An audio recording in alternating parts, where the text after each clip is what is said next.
Assalamualaikum. Thank you, Heritage Safeguard Mentality, for giving me the chance. I am Ashaq Arman Khan. I am studying in North South University. I am in the ECA department while my major in EEE. So today I'm gonna present about Meghnad Saha. Meghnad Saha is a scientist born in our country, though this fact is unknown to maximum people. He was an astrophysicist. He developed the Saha ionization equation. Meghnad Saha was born in 1893 in Shauratoli, a village near Dhaka. He was the fifth of 8 children born to Jagannath Sheth and a poor shopkeeper, and his wife Bhuvaneshwari Devi. His elder brother failed in high school, so his father decided that Meghnad and his brother should work at selling groceries. However, Meghnad's mother and uncle intervened and allowed him to continue his study at high school education. In 1905, he went to the city of Dhaka, where in preparation for college, he attended the government collegiate school with a full scholarship. But for participating in Swadeshi movement, he has to leave government collegiate school. In 1911, Meghnad Saha graduated from Dhaka College with the equivalent of a US high school degree. He ranked first in physics and mathematics, but third in the whole intermediate science examination. He then joined Presidency College at the University of Calcutta, where he worked toward a bachelor's of degree in mixed mathematics, which he received in 1913. Here you can see the picture of Dhaka College of that time. While at Calcutta, Saha boarded at Eden Hindu Hostel, which was college housing. There he experienced painful discrimination because he belonged to the Shudra, the lowest tier of the Indian caste system. The system was particularly problematic in the early 20th century in India. Unfortunately, prejudice persists in parts of the country even today. When Saha was at the Eden Hindu Hostel, some students objected to eat in the same dining hall with him because of his caste status. Some Brahmins, the highest priest caste, also prevented him from making the offering to the goddess of learning, Mother Saraswati. Here you can see Eden Hindu Hostel. Meghnad Saha and Satyendranath Bose were classmates at Presidency College, whose faculty included well-known chemist and entrepreneur Prafulla Chandra Ray, international acclaimed physicist cum plant physiologist Jagadish Chandra, and famous mathematician Devendranath Mallik. Here you can see Jagadish Chandra Bose occupies the center seat in this group portrait. Meghnad Saha is the leftmost seated figure, and Satyendranath Bose is the third one standing from the right. Meghnad Saha's transition from graduate student to professional physicist was a remarkable process. Several unforeseen events, for example a departmental transfer and the opportunity to teach a graduate seminar, helped him get acquainted with the latest research in theoretical physics. European scientific literature were limited and few advanced books were available in Calcutta, now Kolkata, libraries due to World War I. Fortunately, Saha got help from Paul Jones Brill, an Austrian scientist at the Bengal Engineering College, who provided him with the English translation of the Treatise on Thermodynamics by Max Planck and the New Heat Theorem, its foundation in theory and experiment by Walter Nernst.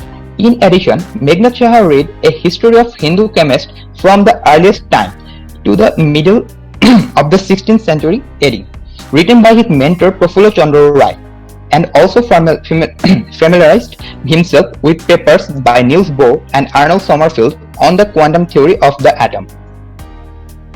At Presidency College, Meghnad Saha learned the German language from a chemist who had returned from studies in Vienna.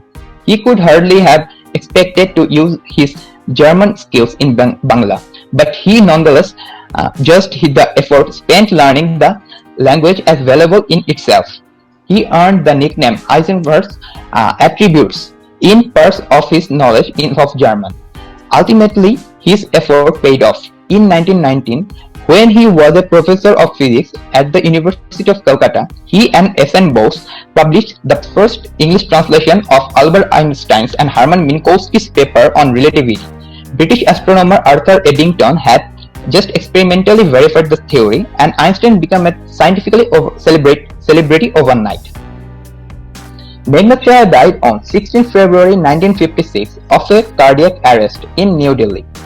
He was on his way to the office of the Planning Commission of in Rashtrapati Bhavan when he collapsed a few words away from there. He died on the way to hospital at 10:15 am Indian Standard Time.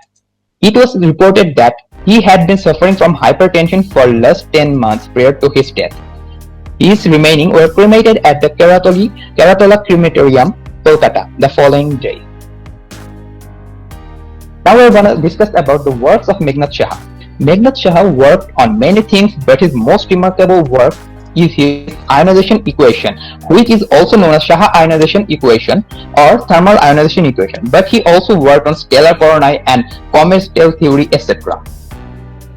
In 1919, Meghnad Saha began examining the contradiction that emerges when the classical theory of light is used to explain such astrophysical phenomena as solar preeminences, the corona, and particularly the constant changes that keep the comet's tail away, pointing away from the sun. He was aware of James Clerk Maxwell's result for the pressure light exerts on materials bodies is equal to the intensity divided by the speed of light.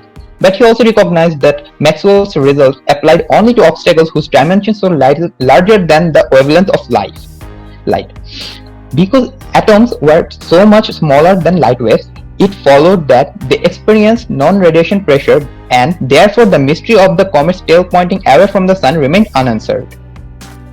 Meghnad Saha explained that the cometary phenomena by invoking the energy and momentum of light quanta, and nothing that pressure is exerted, only if the atom is capable of absorbing the radiation. He observed, for example, that in absorbing a pulse of light corresponding to the hydrogen alpha line, a hydrogen atom would receive an impulsive velocity kick of 60 cm per second.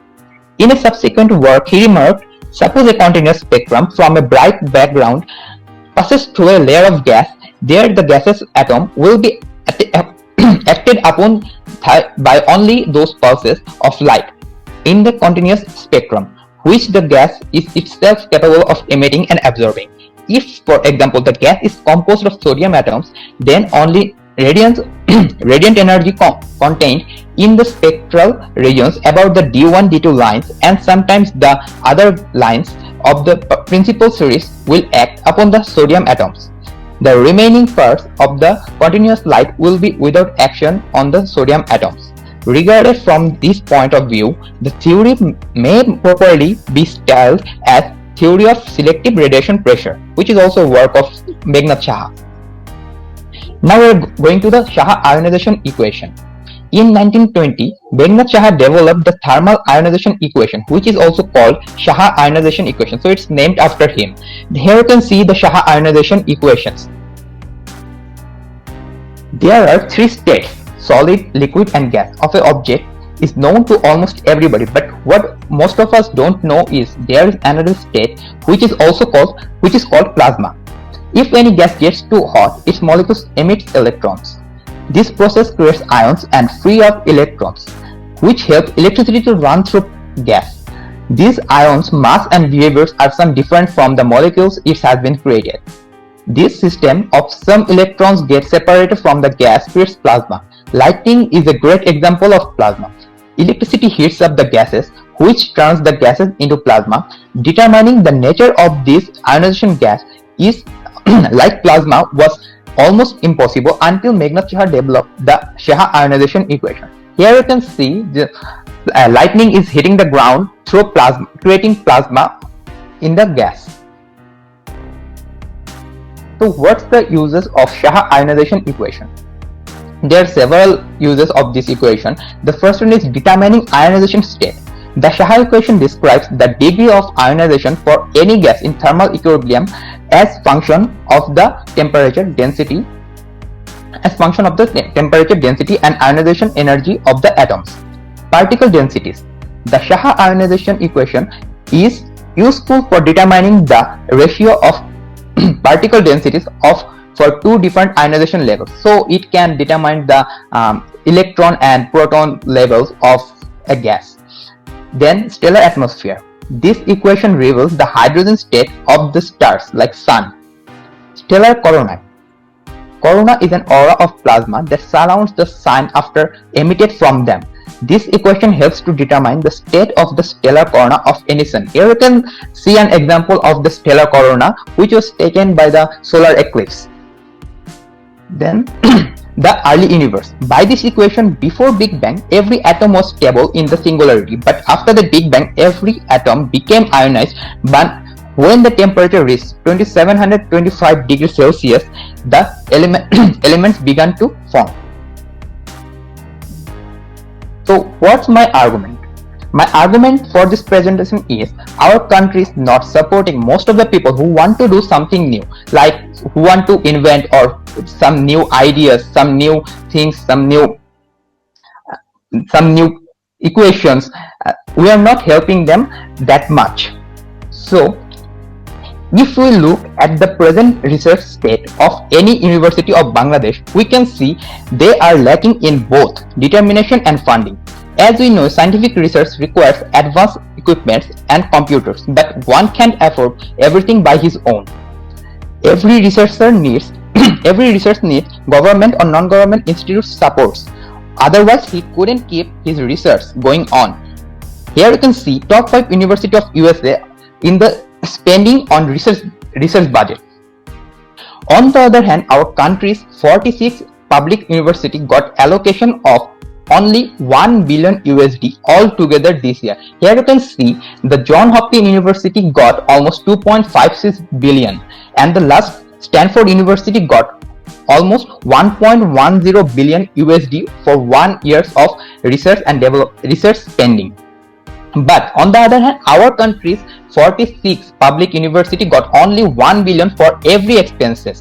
This expense has to include like tuitions of students, food, teachers, salaries, etc.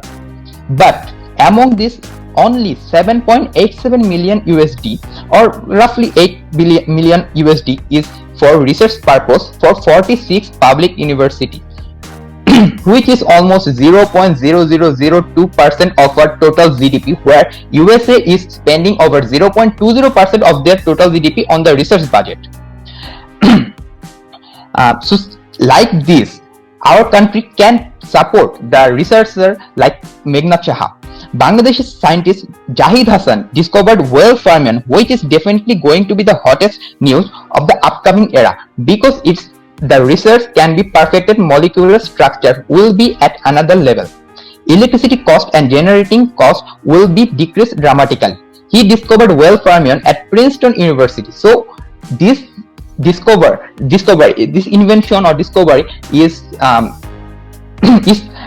patented in the name of Princeton University. So our country can get any help from this equation, from this particular. If our country could have given him the opportunity, he could have discovered this for our country. So if our government can create enough opportunity for our country's present researchers, teachers and students of the university and colleges, our country's development will rise dramatically, as one country's development is sure affected by the development of the research sector of its universities. That's all. Thank you very much for giving me the chance.